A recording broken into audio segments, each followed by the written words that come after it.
Hi everybody, this is JJ for Frontline's Star Wars Forcecast. I'm going to do some Outer Rim recon for you guys today. I'll be talking about some Star Wars Saga news, some Rogue One details, some Rebels news, and my experiences at TCL Chinese Theater seeing The Force Awakens in IMAX Laser. It was awesome. So let's get started. Gwendolyn Christie, who played Captain Phasma, was recently interviewed, and she said that she's confirming that Captain Phasma will be in Episode 8. I don't know necessarily how I feel about that. Her character wasn't really utilized in The Force Awakens, and going into the film, I thought she was going to be more of a cool, definitely like ruthless character, and like the way they kind of, saying that they're going to put her in a trash compactor seemed kind of like a cool way just to end her story, but maybe in Episode 8 they could really give her a storyline and some, make her look really cool to redeem herself from The Force Awakens. And also, Admiral Akbar, the actor who plays him, I think is Pete Rose, and Peter Mayhew were scheduled to make an appearance at Pensacola Comic-Con, and they had to cancel that because they have to go back to film Episode 8 like in the next couple weeks. So I guess that's confirming that Admiral Akbar and Chewbacca will be in Episode 8. So Chewbacca wasn't that much of a surprise, but it is a surprise that Peter Mayhew will continue to play some of the parts of Chewbacca, because I know he's getting up there in age and has some health problems, and they had to bring someone else to play the more athletic parts of Chewbacca in The Force Awakens. But that's cool to have him stay in Episode 8 because he's definitely a big figure in the Star Wars universe, and he's always been great and gracious to the fans. So that's cool that he's coming back for Episode 8. And interesting article from USA Today, a couple of the Oscar-nominated editors of The Force Awakens, Marianne Brandon and Myra Jo Markey, they let it slip out during an interview that Yoda was actually supposed to be in The Force Awakens. He was going to play a big cameo role, and that Frank Oz actually was in set and did a lot of work and a lot of different dialogue for Yoda, and he was supposed to return maybe as a Force ghost or a flashback. I'm not really sure. So that's kind of bummed out. Like I wish I never would have even read this article, because now I'm really bummed out. Like, I really wish Yoda would have been in The Force Awakens. I think that would have been cool. And then hearing how Hayden Christensen's Anakin Skywalker was supposed to appear as a Force ghost in Episode 7, and that got canceled. That didn't happen. So it's just really a bummer, because I think they could have really added some cool elements and really, added to the philosophy and the depth of the Force in this movie. I'm just hoping maybe in Episode 8 they could be added in there to play that role. And recently, Rian Johnson and Colin Trevorrow said that they are going to be shooting 8 and 9 in film, just like every other Star Wars movie, which is cool. I've heard that there isn't really that much difference between shooting on film and digital as far as the look to the audience, but I definitely think it's good to keep that continuity, because that's the one thing with 3 different directors doing these 3 sequels, that they're going to have their own artistic flair and styles, but definitely I want to see continuity. Yeah, you could tell that Rian Johnson directed this movie and JJ did that movie, but I want to still feel like Star Wars and still feel like it has that continuity throughout, because that's really important. Because what was so great about the original 6 films, whether you have your gripes with the prequels or not, it was nice because George Lucas kept a continuity through his storytelling. So hopefully these next 2 will definitely keep with the continuity of Episode 7, but just keep pushing the envelope and showing more and keeping us surprised. And Colin Trevorrow says he wants to shoot part of it in space. I don't know how fiscally capable that is, how much that would cost. I know that some IMAX documentaries about space have been shot in actual space.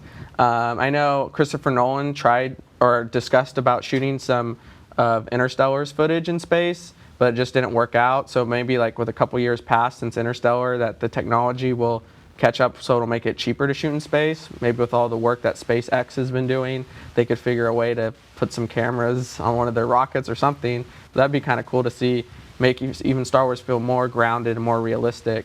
But before I go into talking about Rogue One, I went down to Hollywood and saw The Force Awakens on the IMAX Laser projection at the TCL Chinese Roman Theater, and it was just a total great experience being down there, seeing the footprints of Steven Spielberg, George Lucas, C-3PO, R2-D2, and David Prowse, who played Vader, and then Harrison Ford's footprints and handprints.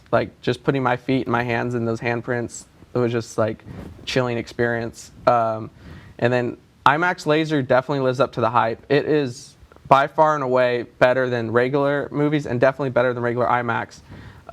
It's said to be 60% brighter than a regular movie and regular film projection. Has two 4K projectors running, and in, like, the way it's configured is actually perceived to be better quality than 4K, which is amazing. And you don't really know what the color black is and the color white is till you see a movie in this format. It's just the white on the stormtrooper's helmet and armor is just so pure.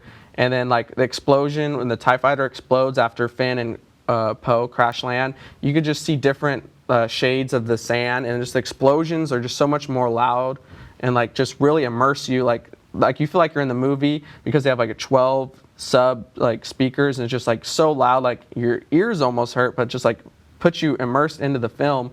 And the 3D was even crisper and really comes at you at in IMAX Laser.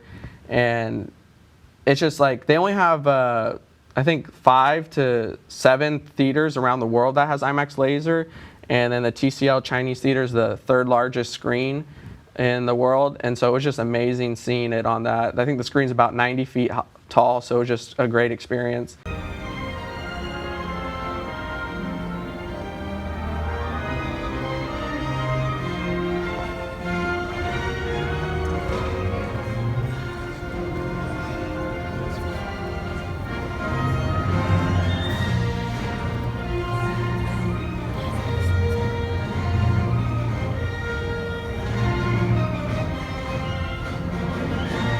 And just like Kylo Ren looked that much more menacing and like clear, crisp graphics. And it's said to have like double the pixels of like a regular movie. So it's just like, I recommend if you have a chance, go down to Hollywood and just to see the theater for its artistic flair, and just to be able to say you sat in the same theater that Marilyn Monroe, Charlie Chaplin, and some of the greats have sat in, and they held the Oscars there in the 40s. And it was just felt surreal to be in a place with that much history. And then, but so you're entrenched in like old time feel and architecture, but then you're given the best quality show that we have in today's technology. And so I definitely recommend seeing it. So I think I'm definitely want to go see the next, Batman vs Superman down there. That'd be really cool. And so Rogue One, some details about that have come out. I'm still waiting for the trailer. That's been like a year almost in Star Wars Celebration, where we got that really short teaser trailer where we had this scene. But so the details are Vader is going to be a total badass in this movie. He's going to be menacing, and he's going to be at his prime. And they said he's going to be even more ruthless than A New Hope and Empire Strikes Back and Return of the Jedi. And it says that he's not going to be the main villain, but he's definitely going to have some sequences where it says it'll strike the fear in every rebel soldier that comes across him. And I heard like he's going to be force choking people and just like mutilating people and just like going crazy. And if this turns out to be true, these rumors, I think that'll really show people that Disney's not afraid to go dark with Star Wars, because they said they want this to feel like a real gritty war movie. And so to do that, they're going to have to go dark and really give consequences to like people's lives and really make the audience feel like this movie has weight to it, which is going to be a challenge since it's an anthology movie. Some people might be confused, like think this is part of the saga, and then it's not going to be about the Skywalker lineage. So they really have to, do a good job with this movie and make it feel real and feel at high stakes all the time. And they're bringing back Grand Moff Tarkin through some kind of technology, even though the actor has passed away. So that'll be cool to see. And then there's some costumes leaked out recently at the Germany Nuremberg Toy Fair, and they look really cool. It's the costumes for Felicity Jones, Diego Luna, Donnie Yen, and Jiang Wen. And just like they have this one costume that looks like a bounty hunter, a mercenary. It just looks really cool. And then this other costume kind of looks like Han Solo's coat and stuff that he wore on Hoth, and it looks really cool. It definitely looks like the feel of Star Wars, but definitely looks like they're sleek and they're like definitely like war uniforms. So that's exciting. Like seems like they really want you to feel like you're like going to be on the front lines and like really entrenched in a battle, which is going to be really cool. Now, I don't expect that Rogue One to be maybe as critically or as financially successful as The Force Awakens, but I'm hoping it could really be a good film to get these anthology movies, a good strong base to move forward. Because Bob Iger recently came out that they're kind of putting the Boba Fett movie and the Kenobi anthology movie on hold. And right now there's only 4 in production: Rogue One, Episode 8, Episode 9, and the Han Solo anthology movie. So if Rogue One knocks it out of the park, I think that will give them confidence in really being able to tell any story from the Star Wars saga, because there's so much to be told. The Old Republic, Yoda, maybe Yoda's origin, other great characters' origin movies, and just like way out past Episode 8, 9. So like the Star Wars universe is just so huge and encapsulates so many great characters and stories that I hope that Rogue One is that epic where it just gives them the confidence to go anywhere they want in this great universe. But interesting, going back to the Toy Fair in Nuremberg, Germany, they had up that they're releasing Slave One as part of their toy package for Rogue One, which, as we all know, that's Boba Fett's ship, Slave One. You can't miss it. You could see it on their PowerPoint that they showed. And so that makes me think that Boba Fett will be in Rogue One. And I think that would be really cool if they did like him not be a main point of the film, but like a step up from a cameo. That would be really cool. Like I would get chills to see Slave One just swoop in out of the stars and just make a landing on whatever planet they're on, and that would just be so sick. And I'm really ready for this trailer just to hear like Vader's breathing, and James Earl Jones is back to do Vader, which is gonna be awesome. So I'm just ready to start getting some more information on Rogue One because we're less than a year away from it. So Bob Iger, to go back to what Bob Iger said, even though there's only 4 movies in production right now, he says that Star Wars has the longevity to run for many, many, many years, which is cool because, like I said, the universe is so big and there's a lot of stories to be told. And I really hope they go to the route that Marvel has with Daredevil and Jessica Jones and gives a Star Wars series to Netflix, because there's just some stories that that could be told like through the TV medium that I think would be really cool and show something really dark, maybe like they were going to do with the Star Wars Underworld, or go to the Old Republic, which would be really cool, and so show maybe the lost tribes of the Sith, or the Sith and Jedi War, show Revan.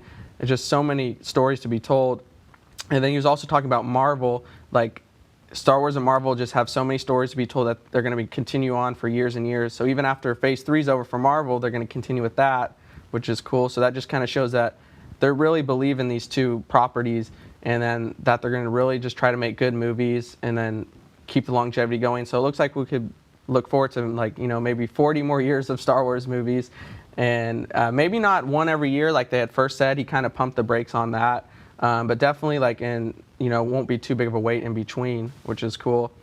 And so just to recap, also we have some Rebels Season 3 news. There's a rumor from MakingStarWars.net that there will be a little more legends that will be canon now. They said they're bringing in Grand Admiral Thrawn, which is totally epic. I love Timothy Zahn's Heir to the Empire series. It was my second favorite of the trilogy in the EU books, and I really love that in this Rebels trailer that Ahsoka said there's always a little truth to Legends, and that makes me so happy that they're not afraid to pick out some of these great stories from Legends and use them and ground them into the new canon, because Grand Admiral Thrawn was a tactical genius. He was ruthless, and he was just so smart without having the Force. And it'll be interesting to see, because he'll be a lot younger than he was in the Heir to the Empire books, so will he be as smart and as tactically of a genius, or will they have him go through some growing pains? I think he's definitely going to be a menacing figure and definitely deal some heavy blows to the Ghost crew and their new resistance that they're building, their new rebellion. And I definitely think he'll be a formidable enemy. And it's kind of cool, that they just don't have Inquisitors after him every week, that they're going to have a tactical genius going after him, which could show which makes me think they'll show more space battles. And I've always been a fan of showing a really well orchestrated space battle fight with definitely maybe they could bring in Admiral Akbar, doing some game planning against the great Grand Admiral Thrawn, or some other person on the side of the rebels to do some try to outmaneuver Thrawn, and then Thrawn just crushes them or does some crazy tactic that they can't even see coming. And he's just such a cool character because he always seems 5 moves ahead, and he's very cool at calculating, and he doesn't do anything without a purpose. Like, he just doesn't kill people just to kill people, like Vader would kind of do sometimes when he got mad. He would just definitely have a plan of everything he did, and I'm definitely pumped to see him on, Rebels. And I think him being a, blue and being a chiss, like, the Rebels is a great medium to show at, because it'd be hard to do CGI and put him, in the real, movies. I think the Rebels is a good place and a good home for him to grow and really show that all the dimensions to his character.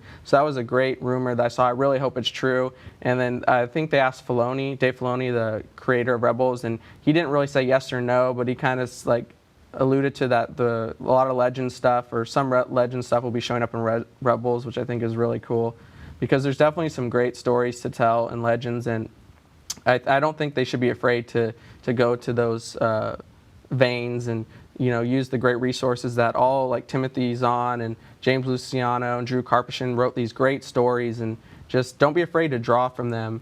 And so I think that'll be really cool to see. And so, hopefully we'll get some more Rogue One details soon, and I'm sure Episode 8 will have some more details floating around. So don't forget to check back at our Star Wars Frontline Forcecast channel, and it's JJ signing out. May the Force be with you.